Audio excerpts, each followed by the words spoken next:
ഒന്നാലോചിച്ചു നോക്കൂ, നിങ്ങളുടെ digital assistant. അത് ഫോണിലായാലും കാറിലായാലും എന്തിന് വീട്ടിലെ ആ സ്മാർട്ട് കണ്ണാടിയിലായാലും ഒരേ ആളാണെങ്കിൽ എങ്ങനെയിരിക്കും?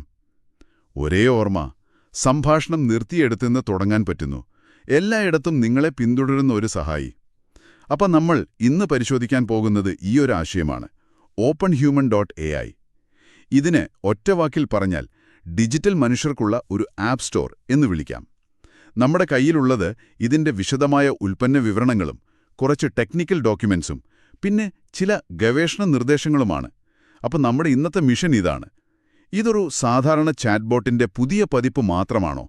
അതോ ഡിജിറ്റൽ വ്യക്തിത്വങ്ങൾ ഉണ്ടാക്കാനും വിൽക്കാനും വാങ്ങാനും പറ്റുന്ന ഒരു പുതിയ സാമ്പത്തിക വ്യവസ്ഥയുടെ തുടക്കമാണോ? ഇത് എങ്ങനെയാണ് വർക്ക് ചെയ്യുന്നത്? ഇതിന്റെ പിന്നിലെ ടെക്നോളജി എന്താണ്? ഒരു സാധാരണ യൂസർക്ക് ഇതെങ്ങനെയായിരിക്കും അനുഭവപ്പെടുക എന്നൊക്കെ നമുക്ക് ശരിക്കൊന്ന് നോക്കാം. ഇതൊരു വലിയ ആശയമാണ്. ഒറ്റനോട്ടത്തിൽ കേൾക്കുമ്പോൾ ഏതോ ഒരു സയൻസ് ഫിക്ഷൻ സിനിമ പോലെ തോന്നാം. പക്ഷേ ഇതിലെ ഓരോ ഭാഗവും അതെല്ലാം ഇപ്പം നിലവിലുള്ള ടെക്നോളജികളെ അടിസ്ഥാനമാക്കിയുള്ളതാണ്. അവയെല്ലാം ഒരുമിച്ച് ചേരുമ്പോൾ എന്ത് സംഭവിക്കും എന്നതിന്റെ ഒരു നേർക്കാഴ്ചയാണിത്.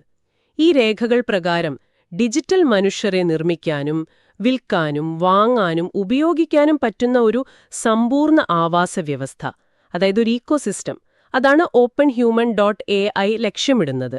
ഇതിന് 3 പ്രധാന ഭാഗങ്ങളുണ്ട്. അവരെ ഉണ്ടാക്കുന്ന സ്രഷ്ടാവ്, അതായത് ക്രിയേറ്റർ, പിന്നെ ഈ കച്ചവടം നടക്കുന്ന പ്ലാറ്റ്ഫോം, പിന്നെ നമ്മളെപ്പോലെയുള്ള ഉപയോക്താക്കൾ. ശരി, പക്ഷേ എനിക്കൊരു സംശയം. എന്തുകൊണ്ടാണ് ഇങ്ങനെയൊരു പ്ലാറ്റ്ഫോമിന് ഇപ്പോൾ പ്രസക്തി വരുന്നത്? ഈ പറഞ്ഞ കാര്യങ്ങളെല്ലാം കുറച്ചുകാലമായി ടെക് ലോകത്ത് ചർച്ചയിലുണ്ടല്ലോ. ഇപ്പോൾ പെട്ടെന്ന് എന്ത് മാത്രമാണ് സംഭവിച്ചത്? അതൊരു നല്ല ചോദ്യമാണ്.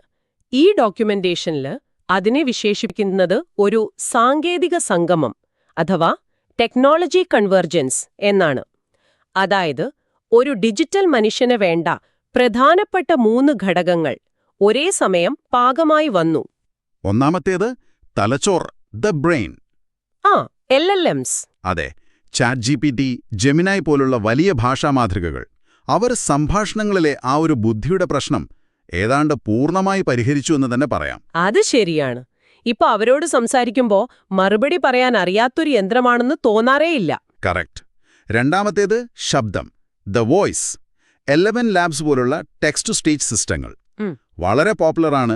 മനുഷ്യന്റെ ശബ്ദത്തിൽ നിന്ന് ഒരു വ്യത്യാസവും അറിയാത്ത രീതിയിൽ വികാരങ്ങളോടെ സംസാരിക്കാൻ ഇന്ന് AI-ക്ക് പറ്റും. ഓക്കെ. മൂന്നാമത്തേത് രൂപം, ദ ഫേസ്. എപ്പിക് ഗെയിംസിന്റെ മെറ്റാഹ്യൂമൻ പോലുള്ള CGI ടെക്നോളജി ഉപയോഗിച്ച് സിനിമയിലൊക്കെ കാണുന്നതുപോലെ ശരിക്കും റിയലാണെന്ന് തോന്നുന്ന ഡിജിറ്റൽ മുഖങ്ങളുണ്ടാക്കാം. ഓക്കേ, അപ്പോൾ തലച്ചോറായി, ശബ്ദമായി, രൂപവുമായി ഇതെല്ലാം തയ്യാറാണെങ്കിൽ പിന്നെന്തായിരുന്നു ഇത്രയും കാലത്തെ പ്രശ്നം? ഈ രേഖകളിൽ പലയിടത്തും ആവർത്തിക്കുന്നൊരു വാക്കുണ്ട്, അവസാനത്തെ കുപ്പിക്കഴുത്ത്, അഥവാ ദ ഫൈനൽ ബോട്ടിൽ നെക്ക്. അവിടെയാണ് എനിക്ക് ശരിക്കൊരു കൺഫ്യൂഷൻ. എന്തായിരുന്നു ആ വലിയ കടമ്പ? ആ കുപ്പിക്കഴുത്തെന്ന് പറയുന്നത് ഇതായിരുന്നു: സ്വാഭാവികമായ ശരീരചലനങ്ങൾ, പിന്നെ ആംഗ്യങ്ങൾ, അതായത് ജെസ്റ്റേഴ്സ്, സംഭാഷണത്തിനനുസരിച്ച് തത്സമയമുണ്ടാക്കുക. ഓക്കേ. ഇതൊരു ചെറിയ വെല്ലുവിളിയല്ല. കാരണം നമ്മൾ സംസാരിക്കുമ്പോൾ വെറുതെ വാക്കുകൾ പറയുകയല്ലല്ലോ. നമ്മുടെ കൈകൾ ചലിക്കും, പുരികം വളയും, തലയാട്ടും. പലപ്പോഴും നമ്മളൊരു വാക്ക് പറയുന്നതിന് മുമ്പ് തന്നെ നമ്മുടെ ശരീരഭാഷ ആ ആശയം കൈമാറിയിട്ടുണ്ടാവും. ശരിയാണ്, അതൊരു നോൺ വെർബൽ കമ്മ്യൂണിക്കേഷൻ ആണല്ലോ. അതെ. ഇതുവരെ മിക്ക ഡിജിറ്റൽ മനുഷ്യർക്കും ഒരു ജീവനില്ലാത്തതുപോലെ തോന്നാൻ കാരണം ഇതായിരുന്നു. ഒന്നുകിൽ അവരൊരു പ്രതിമ പോലെ അനങ്ങാതെ നിൽക്കും, അല്ലെങ്കിൽ മുൻകൂട്ടി റെക്കോർഡ് ചെയ്ത ഒരേ ആനിമേഷൻ ഇങ്ങനെ ആവർത്തിച്ചുകൊണ്ടിരിക്കും. അത് ശരിയല്ല. അതൊരു സ്വാഭാവിക സംഭാഷണം പോലെ തോന്നില്ല. ഈ ഒരു പ്രശ്നം പരിഹരിക്കാനാണ് openhuman.ai ഒരു AI മോഷൻ സിന്തസിസ് എഞ്ചിൻ ഉണ്ടാക്കിയിരിക്കുന്നത്. ഇതാണ് അവരുടെ ഏറ്റവും വലിയൊരു ടെക്നോളജിക്കൽ മുന്നേറ്റം. അപ്പോൾ വിപണിയിലെ ആ ഒരു ഗ്യാപ്പ് വളരെ വ്യക്തമാണ്. ഒന്ന്, ഈ പറഞ്ഞ കുപ്പിക്കഴുത്ത് കാരണം ജീവനുള്ള ഡിജിറ്റൽ മനുഷ്യർ ഉണ്ടായിരുന്നില്ല. 2, അവരെ ഉണ്ടാക്കുന്ന ക്രിയേറ്റർമാർക്ക് വിൽക്കാനൊരു ആപ്പ് സ്റ്റോർ ഇല്ല. ശരിയാണ്. മൂന്നാമത്തത്, ഉപയോക്താക്കൾക്ക് പല ഡിവൈസുകളിലും ഒരേ അസിസ്റ്റന്റിനെ ഉപയോഗിക്കാനും പറ്റുന്നില്ല. അപ്പോൾ ഈ പ്രശ്നങ്ങളെല്ലാം പരിഹരിക്കാൻ ഒരു പുതിയ ഇക്കോസിസ്റ്റം തന്നെ വേണം. ഈ രേഖകളനുസരിച്ച് അതിൽ 3 പ്രധാനികളാണുള്ളത്: സ്രഷ്ടാവ്, പ്ലാറ്റ്ഫോം, പിന്നെ ഉപയോക്താക്കൾ. നമുക്കാദ്യം ആ സ്രഷ്ടാക്കളുടെ ഭാഗത്തുനിന്ന് തുടങ്ങിയാലോ? തീർച്ചയായും. ഈ പ്ലാറ്റ്ഫോമിന്റെ വിജയം തന്നെ ഈ സ്രഷ്ടാക്കളെ ആശ്രയിച്ചിരിക്കും. രേഖകളിലെ ഒരു ഉപമ കടമെടുത്താൽ, ഓപ്പൺ ഹ്യൂമൻ എന്ന പ്ലാറ്റ്ഫോം റോഡുണ്ടാക്കുന്നു, വൈദ്യുതി നൽകുന്നു, കച്ചവടം നടത്താനുള്ള ഒരു ചന്ത ഒരുക്കുന്നു. സ്രഷ്ടാക്കൾ അവരുടെ കടകളിൽ ഉൽപ്പന്നങ്ങൾ, അതായത് ഡിജിറ്റൽ മനുഷ്യരെ വിൽക്കുന്നു. ഉപയോക്താക്കൾ വന്ന് അവരെ വാങ്ങുന്നു. അതിലെ ആ വരുമാനം പങ്കുവയ്ക്കുന്ന രീതിയും അതും ശ്രദ്ധേയമാണ്. 70% ക്രിയേറ്റർക്ക്, 30% പ്ലാറ്റ്ഫോമിന്. ഇത് ശരിക്കും ആപ്പിൾ ആപ്പ് സ്റ്റോർ അല്ലെങ്കിൽ ഗൂഗിൾ പ്ലേ സ്റ്റോർ മാതൃകയാണെന്ന് പറയാം. പക്ഷേ ഇവിടെ ഒരു പ്രധാന വ്യത്യാസമുണ്ട്. നമ്മൾ വാങ്ങുന്നത് വെറുമൊരു ആപ്പല്ല, ഒരു വ്യക്തിത്വമാണ്. ആ വ്യക്തിത്വത്തിന് ഒരു സ്രഷ്ടാവുണ്ട്. ഈ 70% വിഹിതം കൊടുക്കുന്നതിലൂടെ ഒരു സിനിമയുടെ സംവിധായകനോ എഴുത്തുകാരനോ റോയൽറ്റി കിട്ടുന്നതുപോലെ ഈ ഡിജിറ്റൽ മനുഷ്യരുടെ സൃഷ്ടാക്കൾക്ക് ഒരു സ്ഥിര വരുമാനത്തിനുള്ള സാധ്യതയല്ലേ ഇവിടെ തുറക്കുന്നത്? അതൊരു വളരെ ശരിയായ നിരീക്ഷണമാണ്. അതൊരു പുതിയ ക്രിയേറ്റർ ഇക്കോണമിയുടെ തുടക്കം തന്നെയാകാം. ഇനി ആരാണീ സൃഷ്ടാക്കൾ എന്ന് നോക്കാം. അവർ 3D ആർട്ടിസ്റ്റുകളോ AI എഞ്ചിനീയർമാരോ അല്ലെങ്കിൽ കഥ എഴുതുന്നവരോ ഒക്കെ ആകാം.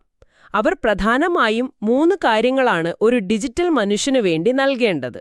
ഒന്ന്, വ്യക്തിത്വം, പേഴ്സണാലിറ്റി. അതായത് ബുദ്ധിയും സംഭാഷണവും. അതെ, ഇതൊരു LLM API എൻഡ് പോയിന്റായാണ് നൽകുന്നത്. 2, രൂപം, അപ്പിയറൻസ്. ഇത് 3D മോഡലാണ്. മുഖം, ശരീരം, വസ്ത്രങ്ങൾ, അങ്ങനെ. മൂന്നാമത്തേത് സ്വഭാവം, ബിഹേവിയർ. അതായത് ഓരോ സാഹചര്യത്തിലും എങ്ങനെ പ്രതികരിക്കണം, വികാരങ്ങൾ എങ്ങനെ പ്രകടിപ്പിക്കണം എന്നൊക്കെയുള്ള നിയമങ്ങൾ. അപ്പോ ഒരു സ്രഷ്ടാവ് ഒരേ സമയം ഒരു കോഡറും ഒരു 3D ആർട്ടിസ്റ്റും പിന്നെ ഒരു എഴുതുകാരനും ആകേണ്ടതുണ്ടോ? അത് കുറച്ച് ബുദ്ധിമുട്ടല്ലേ? ഇല്ല, അവിടെയാണ് ഓപ്പൺ ഹ്യൂമന്റെ പ്ലാറ്റ്ഫോം സഹായിക്കുന്നത്. ഒരാൾക്ക് ഒരു ഡിജിറ്റൽ മനുഷ്യന്റെ രൂപം മാത്രം ഡിസൈൻ ചെയ്യാം.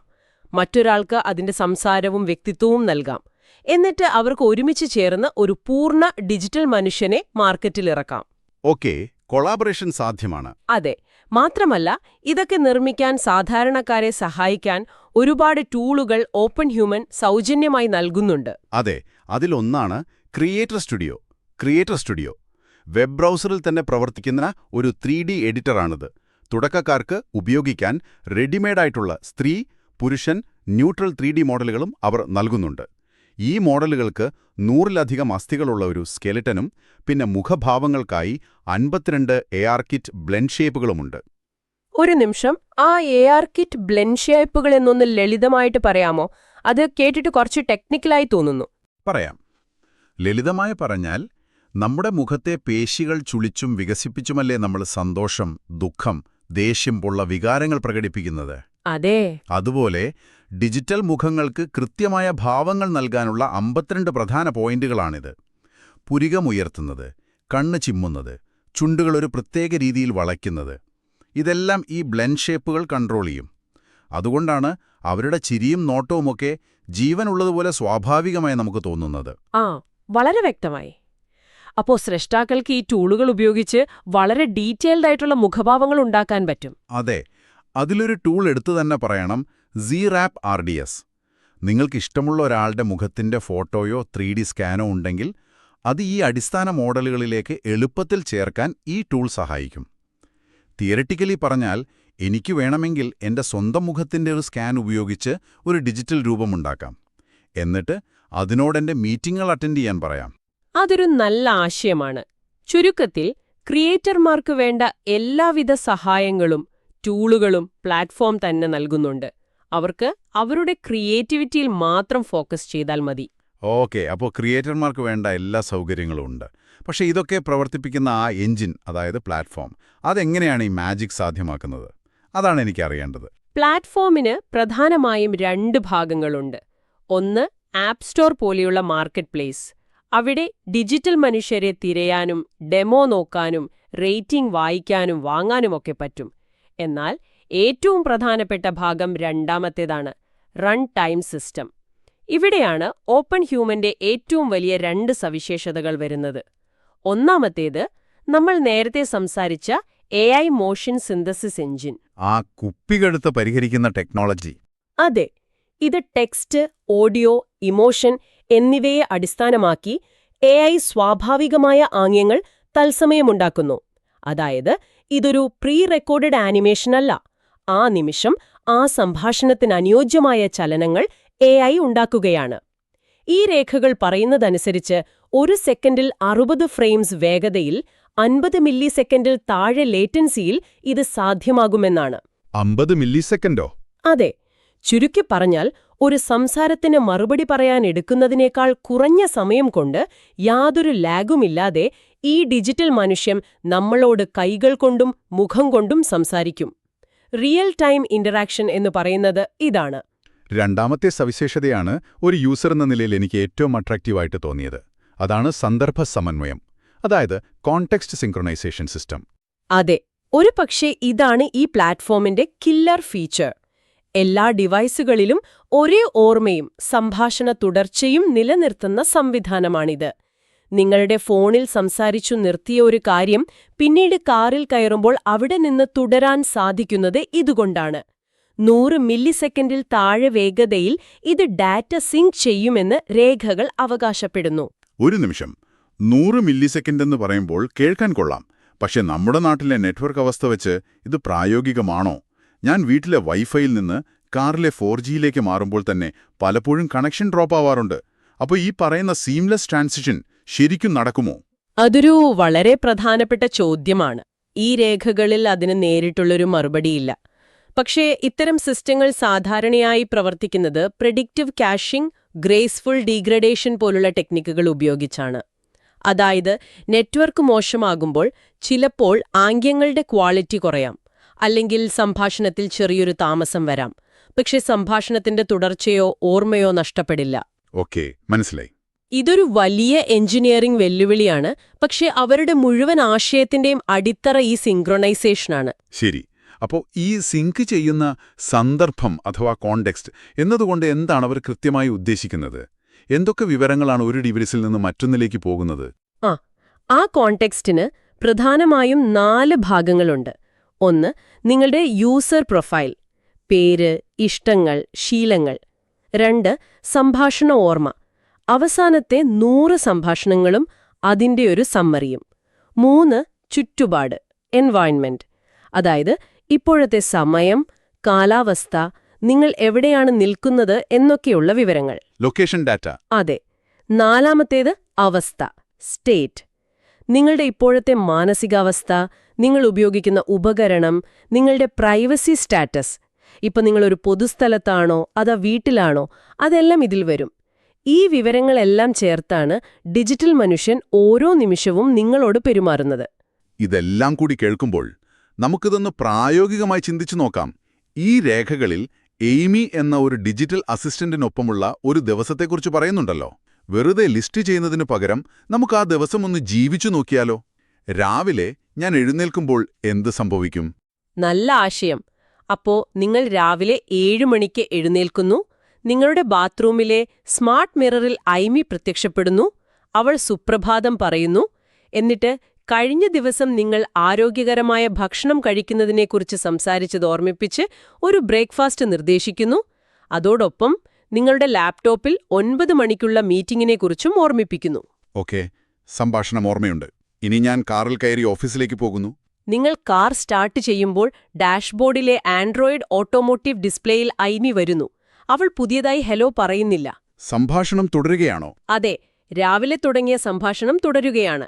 ഓഫീസിൽ പോകുന്ന വഴിക്ക് ഇന്നലെ നമ്മൾ സംസാരിച്ച ആ ഷോപ്പിംഗ് ലിസ്റ്റിലുള്ള സാധനങ്ങൾ വാങ്ങിയാലോ എന്ന് ചോദിക്കുന്നു. ട്രാഫിക് അലേർട്ടുകളും നൽകുന്നു. ഉച്ചയ്ക്ക് ഞാൻ ഓഫീസിനു പുറത്തിറങ്ങി ഒരു ബസ് സ്റ്റോപ്പിൽ നിൽക്കുകയാണ്. നിങ്ങൾ ഫോൺ എടുക്കുമ്പോൾ ഐമി അവിടെയുണ്ട്. നിങ്ങളുടെ ലൊക്കേഷനും നിങ്ങൾക്ക് വിയറ്റ്നാമീസ് ഭക്ഷണം ഇഷ്ടമാണെന്ന് അവളുടെ ഓർമ്മയും വെച്ച് 200 മീറ്റർ അകലെയുള്ള ഒരു നല്ല റെസ്റ്റോറന്റ് നിർദ്ദേശിക്കുന്നു. കൊള്ളാം. വൈകുന്നേരം ഞാൻ സൂപ്പർമാർക്കറ്റിൽ പോകുന്നു. അവിടെ എത്തുമ്പോൾ എന്ത് സംഭവിക്കും? അവിടത്തെ ഒരു കിയോസ്കിൽ കാണുന്ന ഒരു QR കോഡ് നിങ്ങൾ സ്കാൻ ചെയ്യുന്നു. ഉടൻ തന്നെ ഐമി ആ വലിയ സ്ക്രീനിൽ പ്രത്യക്ഷപ്പെടുന്നു. നിങ്ങളുടെ ഷോപ്പിംഗ് ലിസ്റ്റ് കാണിക്കുന്നു. നിങ്ങൾ ഓരോ സാധനങ്ങളും വാങ്ങുമ്പോൾ അതിൽ ടിക്ക് ചെയ്യുന്നു. രാത്രി വീട്ടിലെത്തുമ്പോൾ നിങ്ങൾ സ്മാർട്ട് TV ഓൺ ചെയ്യുമ്പോൾ ഐമി നിങ്ങളെ വീട്ടിലേക്ക് സ്വാഗതം ചെയ്യുന്നു. ദിവസം എങ്ങനെയുണ്ടായിരുന്നു എന്ന് ചോദിക്കുന്നു. നിങ്ങളുടെ ഇഷ്ടങ്ങൾക്കനുസരിച്ച് സിനിമകൾ നിർദ്ദേശിക്കുന്നു. വാവ്! ഈ ഉദാഹരണത്തിന്റെ കാതൽ ഇതാണ്. ദിവസം മുഴുവൻ 7-ലധികം ഉപകരണങ്ങളിൽ പ്രത്യക്ഷപ്പെട്ടത് ഒരേ ഐമിയാണ്. ഒരേ നിന്നു. ഒരു ഉപകരണത്തിൽ നിന്ന് മറ്റൊന്നിലേക്ക് മാറുന്നത് 2 സെക്കൻഡിനുള്ളിൽ വളരെ സുഗമമായി നടന്നു. ഇതാണ് അവർ സർവ്വവ്യാപിയായ സാന്നിധ്യം, അതായത് യുബിക്യുവസ് പ്രസൻസ് എന്ന് പറയുന്നത്. എൻ്റെ ഇപ്പോഴത്തെ ഡിജിറ്റൽ അസിസ്റ്റന്റിനോട് ഒരേ കാര്യം 3 പ്രാവശ്യം പറഞ്ഞാലാണ് ചിലപ്പോൾ മനസ്സിലാവുന്നത്. അപ്പോൾ എല്ലാ ഡിവൈസിലും എന്നെ ഓർക്കുന്ന ഒരാൾ വരുന്നത് ശരിക്കും അതൊരു വലിയ ആശ്വാസമായിരിക്കും. പക്ഷേ ഒരു ചെറിയ പേടി തോന്നുന്നില്ലേ? ആ എൻ്റെ എല്ലാ ഇഷ്ടങ്ങളും സംഭാഷണങ്ങളും ലൊക്കേഷനും എന്തിന് എൻ്റെ മാനസികാവസ്ഥ വരെ ഓർത്തുവെക്കുന്ന ഒരാൾ. തീർച്ചയായും ആ സ്വകാര്യതയുടെയും ഡാറ്റയുടെയും പ്രശ്നം വളരെ വലുതാണ്. ഈ രേഖകളിൽ അതിനെക്കുറിച്ച് അധികം സംസാരിക്കുന്നില്ലെങ്കിലും ഉപയോക്താവിന്റെ വിശ്വാസം നേടുക എന്നത് ഇവരുടെ ഏറ്റവും വലിയ വെല്ലുവിളിയായിരിക്കും. ശരിയാണ്. ഡേറ്റ എങ്ങനെ സുരക്ഷിതമായി സൂക്ഷിക്കുന്നു, അത് ആരുമായൊക്കെ പങ്കുവെക്കുന്നു എന്നതിലൊക്കെ അതീവ ശ്രദ്ധ പുലർത്തേണ്ടി വരും.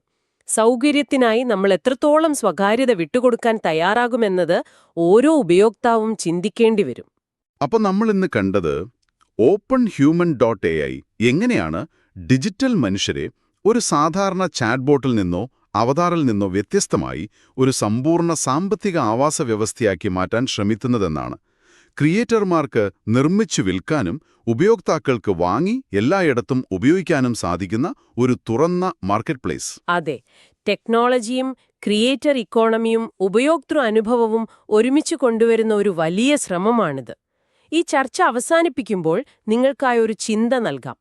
ഈ രേഖകളിലെ ഒരു ദീർഘകാല കാഴ്ചപ്പാട് ഇങ്ങനെ പറയുന്നു: അടുത്ത 10 വർഷത്തിനുള്ളിൽ മനുഷ്യർ ആപ്പുകളുമായി ആയിരിക്കില്ല സംവദിക്കുക, അവർ ജീവജാലങ്ങളുമായി ബീയിങ്സ് ആയിരിക്കും സംവദിക്കുക. അത് വളരെ ശക്തമായൊരു പ്രസ്താവനയാണ്. അതെ, നമ്മുടെ ഡിജിറ്റൽ സഹായികൾ വെറും കമാൻഡുകൾ അനുസരിക്കുന്ന ഉപകരണങ്ങളല്ലാതാവുകയും നമ്മൾ വൈകാരികമായി ബന്ധം സ്ഥാപിക്കുന്ന സ്ഥിരമായ ഓർമ്മകളുള്ള വ്യക്തിത്വങ്ങളായി മാറുകയും ചെയ്യുമ്പോൾ സാങ്കേതികവിദ്യയുമായുള്ള നമ്മുടെ ബന്ധം എങ്ങനെയായിരിക്കും മാറുക? നമ്മൾ ഉപയോഗിക്കുന്ന ഒരു ടൂളും നമ്മൾ കൂടെ കൊണ്ടുനടക്കുന്ന ഒരു കൂട്ടുകാരനും തമ്മിലുള്ള അതിർവരമ്പ് എവിടെയായിരിക്കും? അതൊന്ന് ആലോചിച്ചു നോക്കൂ.